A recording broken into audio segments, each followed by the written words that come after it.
नमस्कार, hornbill TV देख रहे हैं आप। मैं हूं आपके साथ विशालगढ़। खबरों की शुरुआत करेंगे बड़ी खबर से। प्रदेश में आज भारी बारिश की चेतावनी, मौसम विभाग ने रेड अलर्ट भी किया जारी।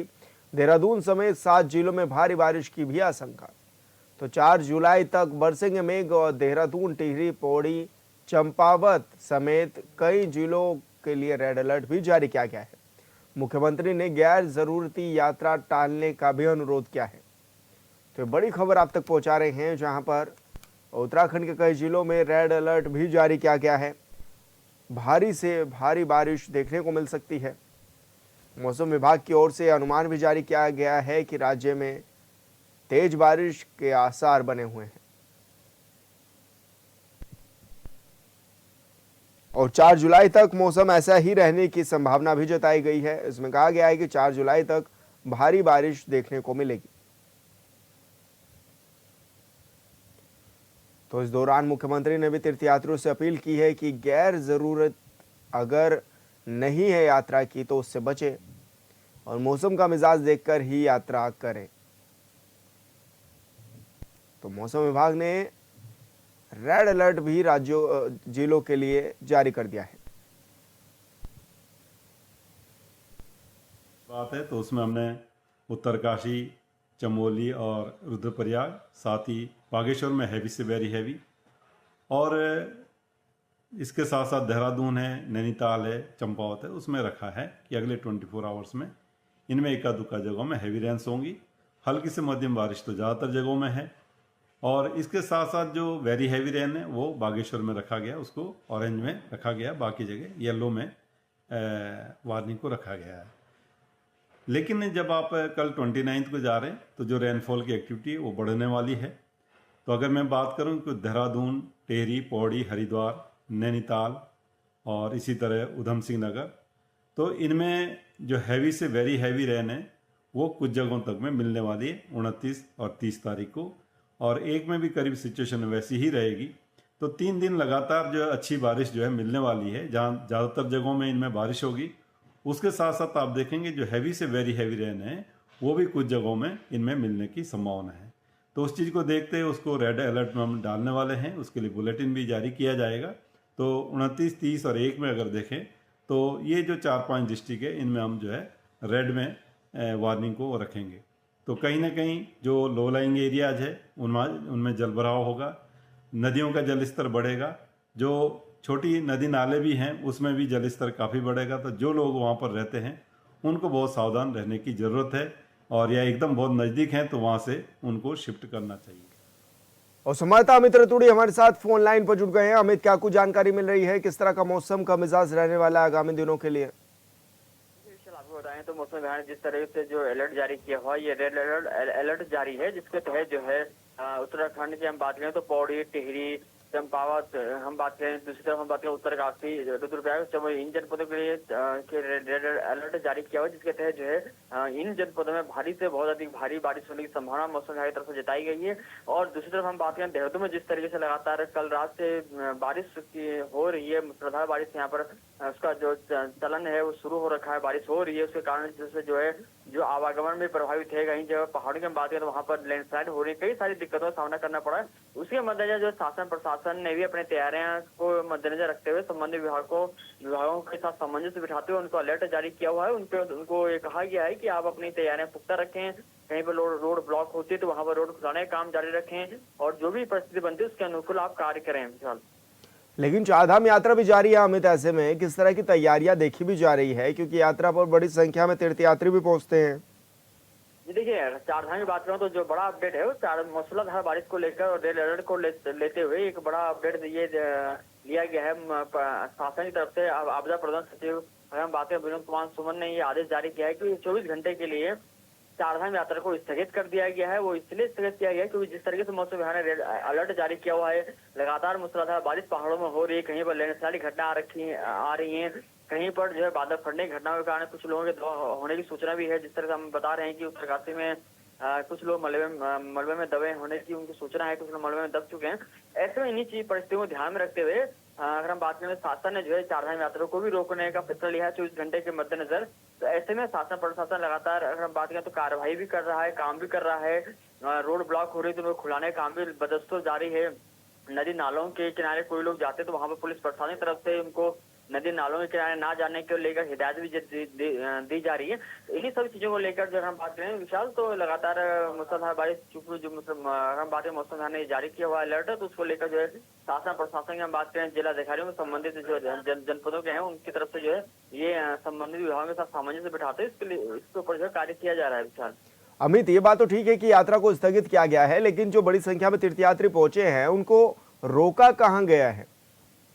देखिए, अगर हम जो तीर्थयात्री यहाँ पहुंचे हैं, जो चारधाम यात्रा रूट पर जा रहे हैं, उनको अगर हम बात करें केदारनाथ से हम बात करें, सोनप्रयाग से आगे गौरीकुंड से हम बात करें, तो वहां पर उनको रोका गया है। जो जहां पर उनको वहीं पर रोका गया, आगे यात्रा करने के लिए उनको मनाही की गई है। अगर हम बात करें कोई अगर किसी भी रास्ते पे किसी भी यात्री पे जा रहा है, चाहे वो तीर्थ यात्री है या पर्यटक है, किसी भी रूट पर जा रहा है, तो उनको संबंधित व्यक्तियों को, संबंधित तीर्थ यात्रियों को, स्थानीय लोगों को वहीं पर रोकने की हिदायत दी गई कि आप यहीं पर रुकें, यहीं पर आप अपना विश्राम कीजिए, यहीं पर आप होटल लेके यहीं पर विश्राम कीजिए। हाँ, दूसरी चीज मैं आपको बताऊं तो इन चीजों को लेकर भी शासन की तरफ से एक एडवाइजरी जो है आज जारी की जाएगी, जिसमें ये बड़ा फैसला ये लिया जाएगा शासन की तरफ से कि जो भी मानसून, चूंकि इस बार बरसात सामान्य से अधिक होनी है उत्तराखंड में, उसको लेके एक एडवाइजरी जारी की जानी है, जिसको लेकर कि अगर कोई भी तीर्थयात्री, कोई पर्यटक किसी भी जगह पर रुकता है, तो वहां पर अगर वो कहीं पर भी रुकने की जो उसकी जो संबंधित जो व्यवस्था होती है, अगर कोई भी व्यक्ति एक्स्ट्रा चार्ज नहीं करेगा, जो उनका रेट होगा वो उसी रेट पर लेंगे। दूसरी तरफ संबंधित जो प्रशासन होगा, जिलाधिकारी संबंधित जनपदों के, वो वहां पर उनके यात्रियों के लिए ठहरने की, खाने की व्यवस्था भी वो लोग वहां पर संबंधित लोगों के लिए करेंगे, ताकि किसी भी व्यक्ति को कोई असुविधा ना हो। क्योंकि लोग यहाँ पर आते हैं, चाहे पर्यटक हो या तीर्थयात्री हो, वो पहले से अपना होटल हो या अपना जो विश्राम की जो स्थिति होती है उसको बुक करके आते हैं। तो जो बुक करके आते हैं, अगर सपोज वो उस डेट में वहां पर नहीं पहुंचता है संबंधित तीर्थयात्री, तो ऐसे में उनको खासा नुकसान उठाना पड़ता है। इन्हीं चीजों को ध्यान में रखते हुए इस चीज को लेकर भी शासन एक बैठक करने जा रहा है, जिसके ऊपर इन चीजों को लेकर भी दिशा निर्देश जारी किए जाएंगे विशाल। बिल्कुल अमित, बहुत शुक्रिया आपका तमाम जानकारी साझा करने के लिए। उत्तरकाशी के तहसील बड़कोट के सिलाई बैंड के पास बादल फट गया, जिसकी सूचना मिलते ही एसडीआरएफ, पुलिस और राजस्व विभाग की टीम मौके पर पहुंची और सर्च अभियान शुरू कर दिया गया है। वहीं हादसे में 8 से 9 लोग लापता भी बताए जा रहे हैं। वहीं यमुनोत्री राष्ट्रीय राजमार्ग सिलाई बैंड के पास 2-3 जगह पर मार्ग भी अवरुद्ध हुआ है। इसके अलावा कुतनौर में भी अतिवृष्टि और बादल फटने से स्थानीय ग्रामीणों की कृषि भूमि क्षतिग्रस्त होने की सूचना है।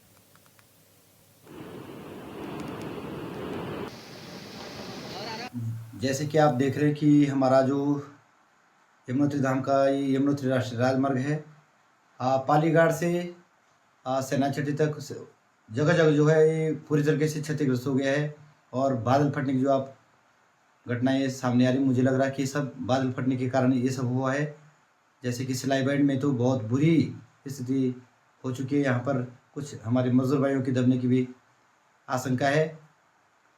उसके साथ ही उजरी खड्ड में भी जो है मार्ग, सड़क पूरी तरीके से क्षतिग्रस्त, और जो बादल फटने के कारण जो है ग्रामीणों के, किसानों की जो है खेतों में मलबे से जो है उनकी फसलें बर्बाद हो गई हैं।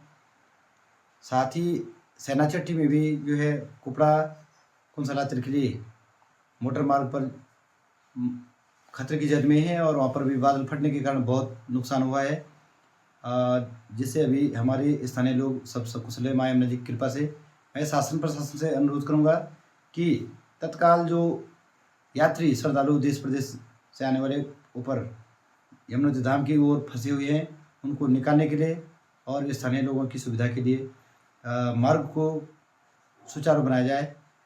आज प्रातः 3 बजे के आसपास सूचना प्राप्त हुई है कि अर्ली मॉर्निंग में एक लैंडस्लाइड हुआ है पालीघाट से लगभग 4 किलोमीटर आगे। ये यमुनोत्री हाईवे है, सिलाई बैंड नाम की जगह है, जहाँ पे एक कुछ होटल का कंस्ट्रक्शन हो रहा था, अंडर कंस्ट्रक्शन। उसी के बगल से एक नया लैंडस्लाइड जोन डेवलप हुआ है, जिसमें पहले कभी नहीं रहा था, सेफ था, उसमें एक डेवलप हुआ है लैंडस्लाइड। और उस नीचे की ओर आते हुए, होटल से नीचे की ओर आते हुए जो लेबर्स का शेल्टर था, शेल्टर या कैंप साइट, वो उसकी जद में आया है।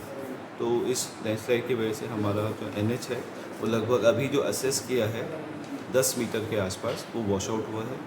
और जो कैंप साइट थी नीचे लेबर्स की, जिसमें बताया जा रहा है 19 लेबर थे, उसमें से 8 या 9 लोग मिसिंग हैं।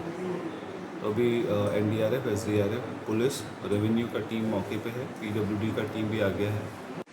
ये जो स्थान है और संवाददाता दीपक नोटियाल हमारे साथ फोन लाइन पर जुड़ गए हैं। दीपक, क्या कुछ जानकारी मिल रही है, किस तरह का माहौल अभी बना हुआ है और टीमें किस तरह से काम कर रही हैं अभी हाल फिलहाल में?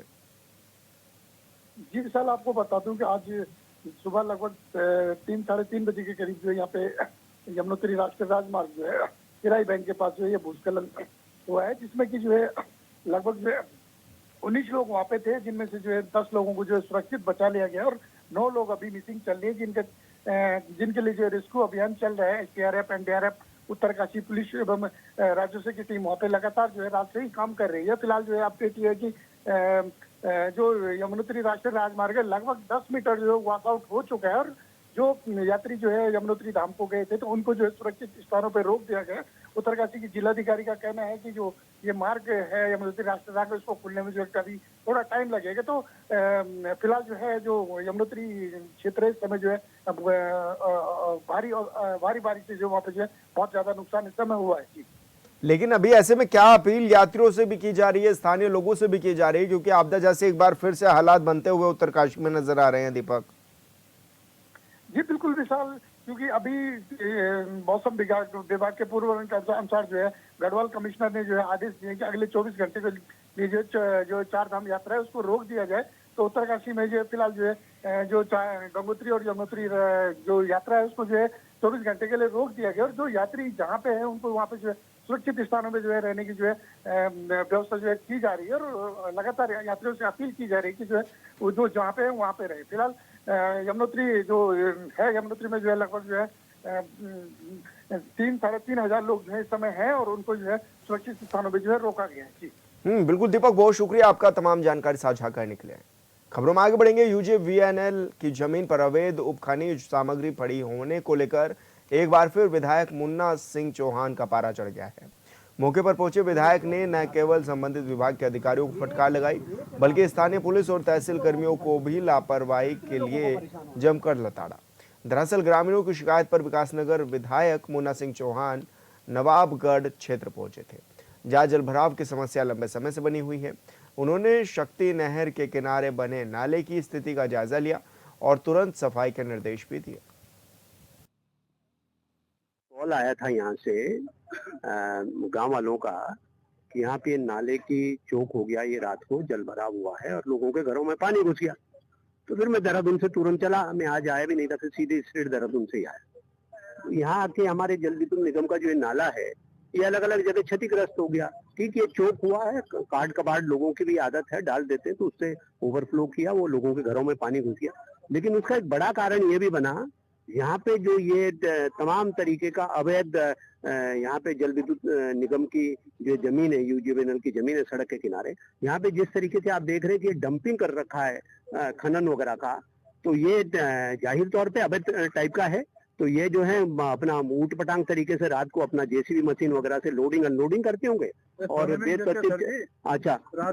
बेतरतीब चलाते हैं। उससे क्या है कि हमारा जो बगल में नाला है इसकी भी अपना जो पिचिंग वगैरह है और उसका जो पूरी एज वगैरह वो सारी उखाड़ करके और धीरे धीरे नाला कोलैप्स करता चला गया और टूटता चला गया अलग अलग से, वो उसका कारण बना। और अभी आकर के मैंने देखा कि आप देख रहे हैं कि इसी तरीके से गड्ढे अलग अलग जगह पर ये खोदा पीटी में पूरे सड़क के किनारे कर दिया इसको उठाने के चक्कर में। वैसे तो हमारा सारा सड़क भी बर्बाद हो रही है और लोगों का जीवन भी संकट में हो रहा है। वो पानी नाला भी नाला भी चौक हो जा रहा है, उसमें वो मलबा गिर जा रहा है, उसकी दीवार टूट करके गिर जा रही है। लोगों के काशी के हरसिल के सेब और राजमा न सिर्फ देश में बल्कि विदेशों में भी उनकी डिमांड है, लेकिन यहाँ के लोग हरसिल क्षेत्र में सेब को लाने का श्रेय फेडरक ई विल्सन को देते हैं। कहते हैं कि फेडरक ई विल्सन को उत्तराखंड में हरसिल के लोग राजा हुलसिंह कहते थे। कहा जाता है कि उसने हरसिल पर वर्षों तक राज किया था। हिमालय के देवदार पेड़ का व्यापार कर उसने अकुत धन कमाया और राजा बन गया।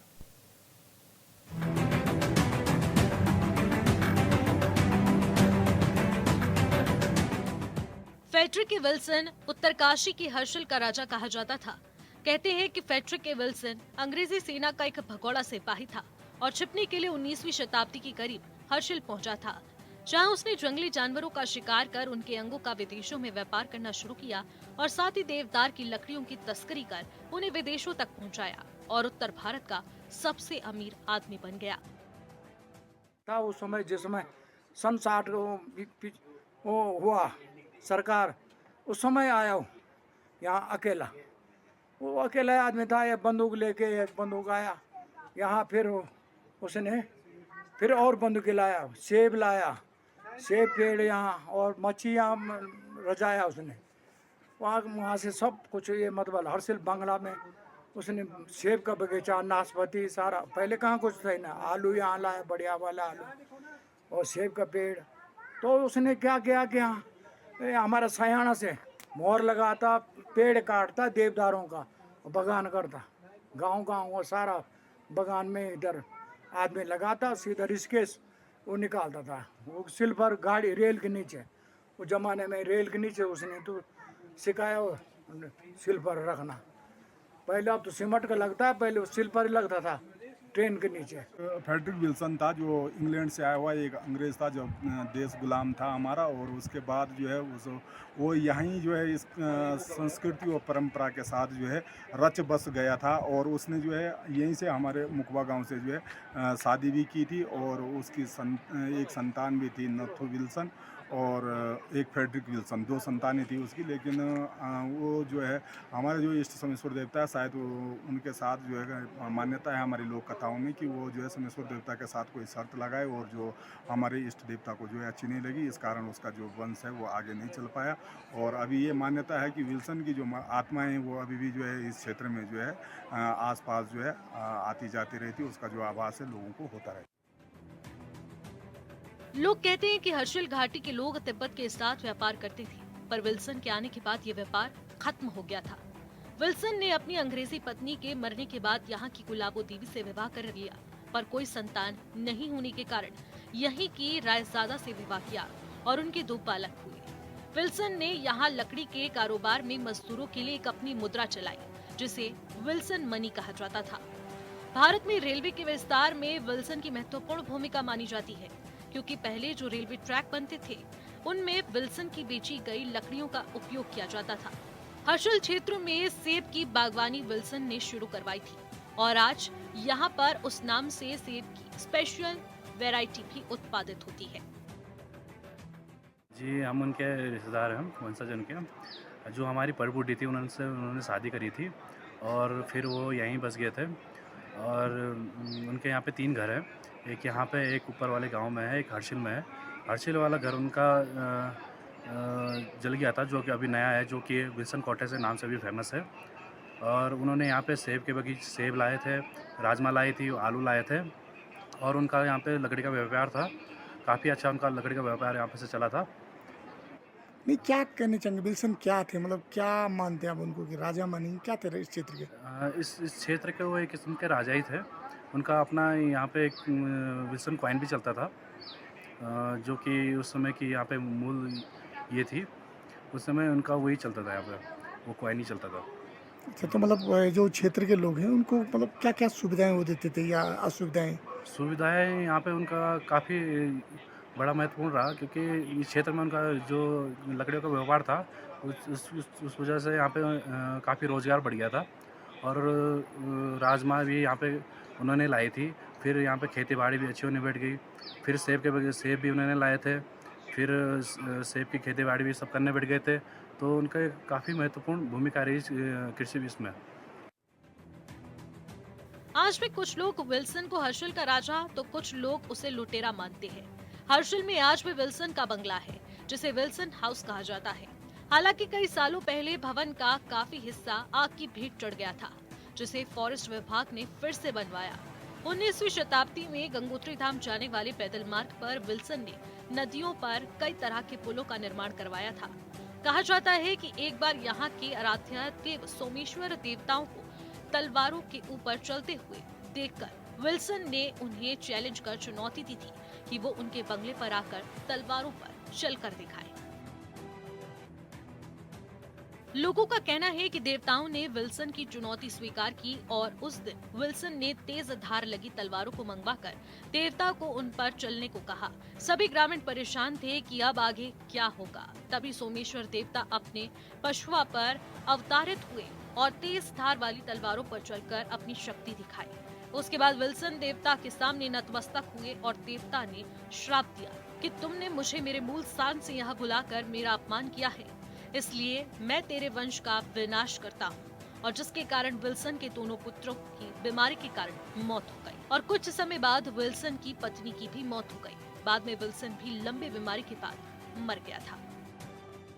उसने कहा मेरे बंगले में लगा होगा आसन, तलवारी 5 तलवारी सानी लगा के ला मेरे तलवारी को ऊपर जाए। अंग्रेज खटमल ये था, उसने बंगला में ढोल बजने लगा, जिसके लिए कहा कि ये इस पे आना चाहिए देवता, उसी पे आई घंटी अभी यहाँ और 2 साल भी लाया था। वो तलवारी भी आई उधर और उसने कहा तो तूने फूल बिछाना था, तूने सानी लगा के लाया, तेरा 5 से नहीं रहेगा। तलवारी के ऊपर चला देवता, सानी वाली तलवारी 5 तलवारी के ऊपर पकड़ा तलवारी लोगों ने सब ना। तो उस समय तो वो देवता ने उसको आजमाया, उसने कहा तेरा 5 से नहीं रहेगा। तो तलवारी के ऊपर चला वो तलवारी भी यहीं आए, एक घंटी भी है अभी उसकी देवता की। उस समय वो नंबर बक्सा नंबर बताया देवता ने, उस बक्सा में जो 2 साल है सोने वाला, इसको मेरे गले में डाल, तब मैं आसन लगाऊं। लोगों का दावा है और लोग कहते हैं कि विल्सन की आत्मा रात के समय यहाँ भटकती है। विल्सन ने हर्षल को एक नई पहचान दी थी, साथ ही उसने यहाँ के लोगों को बागवानी करनी सिखाई थी। पर यहाँ के लोगों पर विल्सन और उसके परिवार के लोगों ने काफी अत्याचार भी किए थे। Bureau report, hornbill TV.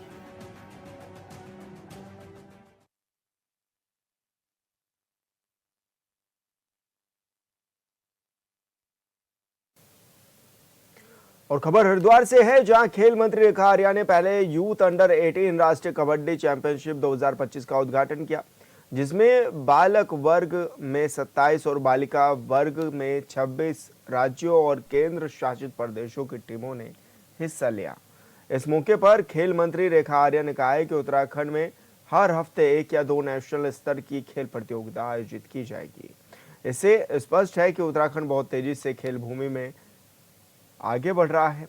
उन्होंने कहा है कि भारत को विकसित देश बनाने के साथ ही खेल जगत में सुपर पावर भी बनता हुआ नजर आ रहा है और इसमें उत्तराखंड की बड़ी भूमिका भी रहने वाली है।